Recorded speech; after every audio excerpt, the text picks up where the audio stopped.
Welcome back to RR educations. AP police constable mains ఎగ్జామినేషన్లో భాగంగా మనకు ఇండియన్ హిస్టరీ క్లాస్ అయితే చేసుకుందాం. మొట్టమొదటి టాపిక్ మనం సింధు నాగరికతగా అంటే ఇండస్ వ్యాలీ సివిలైజేషన్ మనం క్లారిటీగా నేర్చుకోవడం జరుగుతుంది. మనం చెప్పే ఇండియన్ హిస్టరీకి సంబంధించిన క్లాసెస్ అన్నీ కూడా మనకు ఓన్లీ పోలీస్ కానిస్టేబుల్ కాదు, మనకు ఏపీ ఎస్ఐ స్థాయి మనకు దగ్గర ఒక గ్రూప్ 2 స్థాయికి మనకు చేసుకోవడం జరుగుతుంది. మనకు ఇక్కడ కంటెంట్ పరంగా తగ్గేది ఉండదు. మనం క్లారిటీగా ప్రతి టాపిక్ కూడా క్లారిటీగా నేర్చుకుందాం. ఓకే. అయితే సింధు నాగరికత అనేది భారతదేశం యొక్క తొలి నాగరికతగా తెలుస్తుంది. భారతదేశం యొక్క తొలి నాగరికత సింధు నాగరికత. అలానే భారతదేశ యొక్క నాగరికత పితామహులని ఎవరంటారు? సింధు ప్రజలు. Very very important. భారతదేశ తొలి నాగరికత సింధు నాగరికత. అయితే భారతదేశ యొక్క నాగరికత పితామహులు ఎవరు? సింధు ప్రజలు. అలానే మొట్టమొదటిగా లోహాల యొక్క వాడకం కావచ్చు, లిపి రాతకు సంబంధించినటువంటి తొలి భారతీయ నాగరికత ఇలా కదా సింధు నాగరికత. ఇవన్నీ మనం క్లారిటీగా నేర్చుకుంటే సింధు నాగరికతకు సమకాలీన నాగరికతలు ఏమైనా ఉన్నాయి, వాటి గురించి నేను నేర్చుకుందాం. మొట్టమొదటి మెసొపొటేమియా నాగరికత. అదినే సుమేరియన్ నాగరికత అంటారు. ఓకే, మెసొపొటేమియన్ లేదా సుమేరియన్ నాగరికత. ఈ మెసొపొటేమియన్ నాగరికత ఇరాన్ దేశంలోని టైగ్రిస్ మరియు యూఫ్రటీస్ అనే నదుల మధ్య భాగంలో ఈ నాగరికత ఆవిర్భవించడం జరిగింది. ఏ నాగరికత? మెసొపొటేమియా నాగరికత లేదా సుమేరియన్ నాగరికత అనేది ఇరాన్ దేశంలోని టైగ్రిస్ మరియు యూఫ్రటీస్ నదుల మధ్య భాగంలో ఈ నాగరికత ఆవిర్భవించింది. అలానే ఈ మెసొపొటేమియన్ నాగరికత అనేది ప్రపంచంలోనే తొలి నాగరికత లేదా మొట్టమొదటి నాగరికత తెలియజేస్తుంది మెసొపొటేమియన్ నాగరికత. ఈ మెసొపొటేమియా మరియు సింధు నాగరికతల మధ్య ఎక్కువగా వ్యాపార మరియు వాణిజ్య సంబంధాలు ఉండేవి ఆనాటి కాలంలో. అలానే సింధు ప్రజలు తాము పండించినటువంటి పత్తిని, కాటన్ ఉంటుంది కదా, ఈ పత్తిని మెసొపొటేమియా ప్రాంతానికి ఎగుమతి చేసేవారు. అలానే ఈ మెసొపొటేమియా యొక్క రచనలో పత్తిని సిండాన్ అని పిలిచారు. చాలాసార్లు అడిగాండి, ఏమని పిలిచారు? సిండాన్ అని పిలవడం జరిగింది. అలానే ఈ మెసొపొటేమియన్ రచనలో సింధు ప్రాంతాన్ని మెలూహా అని పిలవడం లేదా పేర్కొనడం జరిగింది. రెండవ నాగరికత చైనా నాగరికత. ఈ చైనా నాగరికత చైనాలోని హోయాంగ్హో అనే నది ఒడ్డున ఆవిర్భవించింది ఈ చైనా నాగరికత. అలానే చైనా దేశంలో ఉన్నటువంటి హోయాంగ్హో అనే నది పసుపు రంగులో ఉంటుంది. ఈ నది యొక్క నీరు పసుపు రంగులో ఉండటం వల్ల చైనా నాగరికతను పసుపు నది నాగరికత ఏమంటారు? పసుపు నది నాగరికత లేదా ఎల్లో రివర్ సివిలైజేషన్ అని వ్యవహరిస్తారు. మరొక నాగరికత ఈజిప్టు నాగరికత అంది నైలు నది యొక్క పరివాహక ప్రాంతంలో ఆవిర్భవించిందే ఈ ఈజిప్టు నాగరికత. అలానే ప్రపంచంలో రెండవ నాగరికతగా ఈ ఈజిప్టు నాగరికతగా పిలవడం జరుగుతుంది. అయితే ప్రపంచంలో మూడవ నాగరికత ఏది? సింధు నాగరికత. మొట్టమొదటి నాగరికత మనకు మెసొపొటేమియా లేదా సుమేరియన్ నాగరికత, రెండవ నాగరికత ఈజిప్టు నాగరికత, మూడవది మన సింధు నాగరికత లేదా ఇండస్ వ్యాలీ సివిలైజేషన్ అంటారు. అయితే సింధు నాగరిక ఇతర పేర్లు ఉన్నాయా అంటే ఉన్నాయి. గత ఎగ్జామ్లో అడిగారు. సింధు నాగరికతకు హరప్పా నాగరికత అని, భారతీయ నాగరికత అని, మొదటి పట్టణీకరణ కాలం అని మరియు కంచుయుగ నాగరికత అని వివిధ పేర్లు ఉన్నాయి. పేర్లు కూడా మనం అన్నీ గుర్తుపెట్టుకోవాల్సిన అవసరం ఉంది. అయితే సింధు నాగరికత కాలం ఎప్పుడంటే మనకు 2250 బీసీ నుండి 1750 బీసీ అని, లేదు జాన్ మార్షల్ సింధు నాగరికత కాలము 3250 నుంచి 2750 బీసీ అని తెలిపారు. లేదు మార్టిమర్ వీలర్ ప్రకారము సింధు నాగరికత కాలము 2500 నుంచి 1750. ఇలా భిన్నమైన కాలాల గురించి ఉన్నాయి. అందుకే సింధు ఇంట్రెస్ట్ కాలం మనకు కాలాల గురించి కూడా క్లారిటీగా చెప్పడం జరుగుతుంది. సింధు నాగరికత కాలం అయితే 2250 నుంచి 1750 బీసీ అని, లేదు అడుగుతారు క్వశ్చన్, జాన్ మార్షల్ ప్రకారం సింధు నాగరికత కాలం ఇలా తెలిపాడు మనకు 3250 బీసీ నుండి 2750 బీసీ వరకు. అలానే మార్టిమర్ వీలర్ ప్రకారము 2500 నుంచి 1750 ప్రకారం. అయితే C14 కార్బన్ డేటింగ్ ప్రకారము సింధు నాగరికత కాలము 2500 నుంచి 1750 బీసీ. ఇది మనకు ప్రామాణికంగా చెప్పొచ్చు. C14 అనగా రేడియో కార్బన్ డేటింగ్ ప్రకారం సింధు నాగరికత కాలం అనగా 2500 నుంచి 1750. Very very important. నోట్ చూడండి. అయితే క్రీస్తుపూర్వం 2200 నుంచి 2000 వరకు, క్రీస్తుపూర్వం 2200 నుండి క్రీస్తుపూర్వం 2000 వరకు సింధు నాగరికత అత్యున్నత దశను అందుకున్నదిగా తెలుస్తుంది. అలానే ఈ సింధు నాగరికత దక్షిణ ఆసియాలో ఉద్భవించిన తొలి పట్టణ నాగరికత సింధు నాగరికత. సింధు నాగరికత అనేది కంచు యుగానికి చెందింది. ఏ యుగం? కంచు యుగానికి చెందింది. అలానే మొదటిసారి చరిత్ర పూర్వ యుగానికి సంబంధించినటువంటి తామ్రశిలా సంబంధించినటువంటి నాగరికత హరప్పా మట్టి దిబ్బల్లో బయలుపడింది. మొదటిసారిగా చరిత్ర పూర్వ యుగానికి సంబంధించి తామ్రశిలా సంబంధించినటువంటి నాగరికత ఏంటి? హరప్పా మట్టి దిబ్బలో బయలుపడింది. కావున ఈ సింధు నాగరికత మనకు హరప్పా నాగరికత అని పిలవడం జరుగుతుంది. Okay. ASI archaeological survey of India, దీన్ని భారత పురావస్తు శాఖ అని తెలుస్తుంది. దీన్ని 1861 స్థానంలో కాలంలో స్థాపించారు. 1861 ఏలో స్థాపించారు. అయితే ఏఎస్ఐ స్థాపన కాలానికి గవర్నర్ జనరల్ లార్డ్ కానింగ్. ఎవరు? Lord Canning. అయితే ఫాదర్ ఆఫ్ ఇండియన్ ఆర్కియాలజీ, భారత పురావస్తు శాస్త్ర పితామహుడని చాలాసార్లు కానిస్టేబుల్ అడిగారు. దీన్ని అలెగ్జాండర్ కన్నింగ్హామ్. Alexander Cunningham. అయితే అలానే the first director general of ASI, భారత పురావస్తు శాస్త్ర యొక్క మొట్టమొదటి డైరెక్టర్ జనరల్ ఎవరు? Alexander Cunningham. ప్రస్తుతము ఏఎస్ఐ యొక్క ప్రధాన కార్యాలయం న్యూఢిల్లీలో కలదు. ఓకే. అయితే 1870లో ఈ ఆర్కియాలజీ సర్వే ఆఫ్ ఇండియాను పునరుద్ధరించిన వారు లార్డ్ మేయో. ఎవరు? Lord Mayo. అయితే కొందరు ఏఎస్ఐ డైరెక్టర్ జనరల్ గురించి మనం చూద్దాం.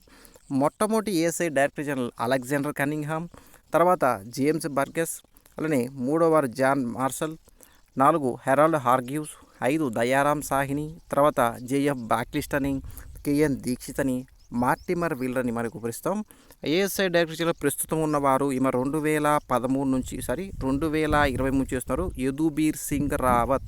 ఎవరు? యదుబీర్ సింగ్ రావత్. మొట్టమొదటి ఏఎస్ఐ డైరెక్టర్ అంటే మనకు అలెగ్జాండర్ కన్నింగ్హామ్.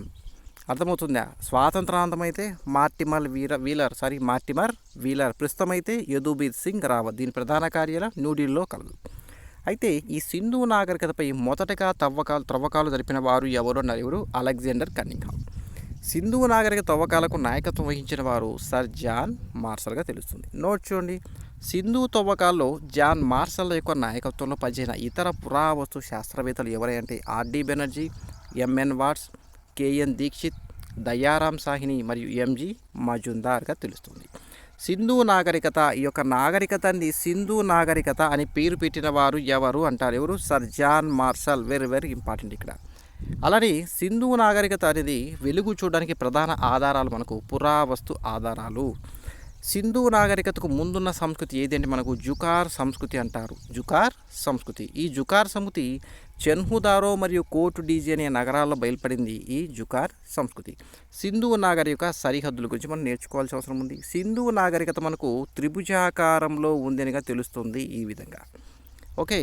సింధు నాగరికతని తూర్పున ఉత్తరప్రదేశ్లోని అలంగీర్పూర్ యమునా నది యొక్క ఉపనది ఇండస్ నది ఒడ్డున తూర్పు యొక్క సరిహద్దు మనకు ఉత్తరప్రదేశ్లోని అలంగీర్పూర్. అలానే పశ్చిమాన మనకు పాకిస్తాన్లోని బెలుచిస్తాన్ రాష్ట్రం సుత్కోజెండర్ అనగా దస్త్ నది అని ఒడ్డున కలదు. ఇక్కడ ఏమన్నారు? మనకు తూర్పున ఉత్తరప్రదేశ్ అలంగీర్పూర్ నుంచి పశ్చిమాన సుత్కోజెండర్ వరకు, అలానే ఉత్తరాన కాశ్మీర్లోని మాండ్యా జిల్లా అనగా చీనా నది ఒడ్డున కనుక మనకు గుజరాత్ లేదా మహారాష్ట్రలో దైమాబాద్ వరకు విస్తరించి ఉంది. ఈ విధంగా త్రిభుజాకారంలో విస్తరించి ఉంటుంది. ఇవన్నీ మనకు గత ఎగ్జామ్ కూడా అడిగినవి. తూర్పు వైపు ఎక్కడి నుంచి పశ్చిమ వైపు ఎటు. ఓకే. ఇవన్నీ కూడా నేర్చుకోవాలి. అయితే సింధు నాగరికత మొత్తం యొక్క విస్తీర్ణం ఎంత? 13 లక్షల కిలోమీటర్లు. Very very important. నోట్ చూడండి. విస్తీర్ణం ఈ విస్తీర్ణం యొక్క రీత్యా సమకాలీనటువంటి నాగరికతలో అతి పెద్దది ఇండస్ వ్యాలీ నాగరికత, అంటే సింధు లోయ నాగరికత. మొత్తం విస్తీర్ణం 13 లక్షల చదరపు కిలోమీటర్లు. అయితే చెప్పాం కదా, సింధు నాగరికత త్రిభుజాకారంలో ఉంటుంది. వాటి యొక్క సరిహద్దులు కూడా చూసుకోవాలి. తూర్పు నుంచి ఎటు విస్తరించి ఉందని. ఓకేనా. సింధు నాగరికత ఒక పట్టణ నాగరికత. ఓకే. అయితే ఎక్కువ మంది యొక్క పురావస్తు శాస్త్రవేత్త అభిప్రాయం ప్రకారం సింధు ప్రజలు మెడిటేరియన్ జాతికి చెందిన వారని, ఈ జాతి వారు ద్రావిడ భాష మాట్లాడేవారుగా తెలుస్తుంది. సింధు ప్రజలు మెడిటేరియన్ జాతికి చెందిన వారు ద్రావిడ భాష మాట్లాడతారు. అయితే సింధు నాగరికతలో బయలుపడిన ముఖ్య ప్రదేశాలు ఏవి? మనకు ఈ ప్రదేశాలు మనకు వెరీ వెరీ ఇంపార్టెంట్. ఇవన్నీ కూడా క్లారిటీగా మనం అధ్యయనం చేయవలసి ఉంటుంది. మొట్టమొదటి పట్టణము హరప్ప, 2 మొహంజదారో, సుత్కోజెండర్, కోటుడీజీ, చన్హుదారో, కాళీబంగన్, లోతార్, బన్వాలి, ధోలవీర, సుర్కోటడ, రూపార్ మరియు అమ్రి అనే పట్టణము, అలీమురాద్ మరియు రాగి గర్హి అనే పట్టణాల గురించి ఉంటుంది. మనము ఇవాళ మనకు మొట్టమొదటి పట్టణం ఏంటి, హరప్పా పట్టణం గురించి క్లారిటీగా నేర్చుకుందాం. మొదటిది హరప్పా పట్టణము. అయితే సింధు నాగరికతలో మొట్టమొదటిగా బయలుపడిన ప్రదేశము లేదా సింధు నాగరికతలో మొట్టమొదట కనుగొన్న నగరము మనకు హరప్పా. వెరీ వెరీ ఇంపార్టెంట్ మనకు. ఓకే. 1826 సంవత్సరంలో సర్ జాన్ మార్షల్ హరప్పా వద్ద మానవుని యొక్క అవశేషాలు ఉన్నాయని తొలిసారిగా తెలియజేసిన వారు ఎవరు, జాన్ మార్షల్. అయితే ఈ సింధు నాగరికత 1921లో రావు బహదూర్ దయారాం సాహ్ని, సింపుల్గా దయారాం సాహ్ని కనుగొన్నాడు తవ్వకాలు జరిపి. ఎక్కడ, హరప్పా వద్ద. అడుగుతాడు, హరప్పా వద్ద తవ్వకాలు జరిపి హరప్పా ప్రాంతాన్ని కనుగొన్నవారు ఎవరంటే మనకు దయారాం సాహ్ని. సింపుల్గా మనం దయారాం సాహ్ని అంటారు. పూర్తి పేరు రావు బహదూర్ దయారాం సాహ్ని. అయితే ఈ హరప్పా పట్టణము 1921 అని చెప్పాం. నేటి పాకిస్తాన్లోని పశ్చిమ పంజాబ్ అనే ప్రాంతం ఉంటుంది. పశ్చిమ పంజాబ్ అనే ప్రాంతంలోని మాంటుగోమరి అనే జిల్లాలోని రావి నది యొక్క ఎడమ వైపున బయలుపడింది. చూసుకోవాలి, రావి నది కుడివైపున, ఇటువైపు లెఫ్టా రైట్ అని ఉంటుంది. కాబట్టి మాంటుగోమరి జిల్లాలోని రావి నది యొక్క ఎడమ వైపున బయలుపడిందే ఈ హరప్పా అనే పట్టణం. ఋగ్వేద సాహిత్యంలో పేర్కొన్నటువంటి నగరము హరప్పా. గత ఎగ్జామ్లో అడిగారు, కింది నగరాల్లో ఋగ్వేద సాహిత్యంలో పేర్కొన్న నగరం ఇది హరప్పా. అయితే ఋగ్వేదంలో ఈ హరప్పాను హరియపియం ఏమన్నారు, హరియపియం అని పేర్కొనడం జరిగింది.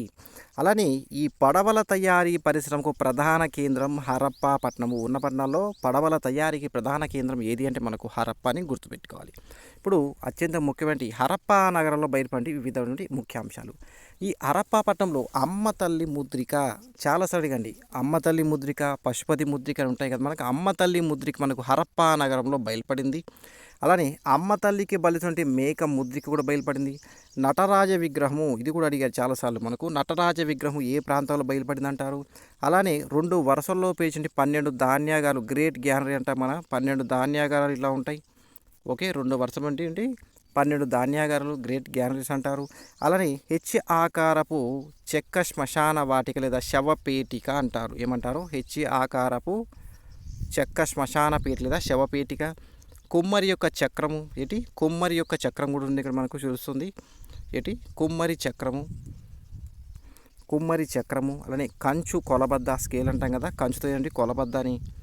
అలానే దోవతి ధరించినటువంటి వ్యక్తి విగ్రహము, ఎర్ర ఇసుక రాయితో చేసిన ఒక మానవుని యొక్క విగ్రహమని, రాతి నృత్య బాలికా శిల్పమని, అలానే గర్భం నుండి మొలిచిన ఒక శ్రీమూర్తి విగ్రహమని, మానవుని మృతదేహం ఉన్నటువంటి శవపేటి కావచ్చు. ఇక్కా అనే కాపర ఖడ్గం ఎక్కడ బయలుపడింది అంటాడు, ఇక్కడ హరప్పా నగరంలో.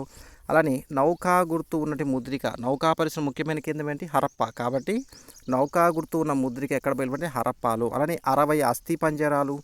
అలానే కుమ్మరి చక్రం అని చెప్పే కదా, కాల్చినటువంటి కుండల పరిశ్రమ, కుండల పరిశ్రమ కూడా బయలుపడింది. అలానే మనకు బార్లీ గోధుమలు పండించినటువంటి ఆనవాళ్ళు కావచ్చు. అలానే మనకు శ్రామికులకు ఇరుకైనటువంటి గదులు, ఇవన్నీ కూడా మనకు హరప్పా అనే పట్టణంలో బయలుపడినటువంటి అంశాలు. మనం ఇవన్నీ కూడా ముఖ్యంగా మనం నేర్చుకోవాల్సినటువంటి అవసరం, ఇవన్నీ కూడా హరప్పాలో. అదే సార్ వేరొక ప్రాంతంలో కూడా మనకు ఇవన్నీ ఉన్నాయి కదా, బార్లీ గోధుమలు పండించే ఆనవాళ్ళు కూడా ఉన్నాయి కదా, మరి ఎక్కడ ఎలా గుర్తుపెట్టుకోవాలి. హరప్పాలో బయటపడ్డ, మొహంజదాలో కావడం, ఎక్కడైనా సరే లోతాలు మనకు ఏ ప్రాంతంలో బయలుపడి అంటే అది క్లారిటీగా మెన్షన్ చేస్తారు. అవన్నీ కూడా మనం గుర్తుపెట్టుకోవాల్సిన అవసరం అయితే ఉంది. ఓకే, ఇవన్నీ చూడండి, అన్నీ మళ్ళీ చెప్తాను. ఇవన్నీ అమ్మ తల్లి యొక్క ముద్రిక కావచ్చు. ఇవన్నీ ముఖ్యమైన అమ్మ తల్లి ముద్రిక, నటరాజ స్వామి విగ్రహం, 12 ధాన్యాగారాలు, హెచ్చాకార శ్మశాన వాటిక, దోవతి ధరించే విగ్రహమని, రాతి నృత్య బాలికా శిల్పం, ఎర్ర ఇసురాజుని ఒక మానవుని విగ్రహం, దోవతి ధరించిన విగ్రహంతో చెప్పాను కదా మనకు. కుమ్మరి చక్రం అలానే కంచు కొలబద్ద, స్కేల్ అంటాడు, గుర్తుపెట్టుకోవాలి మనం.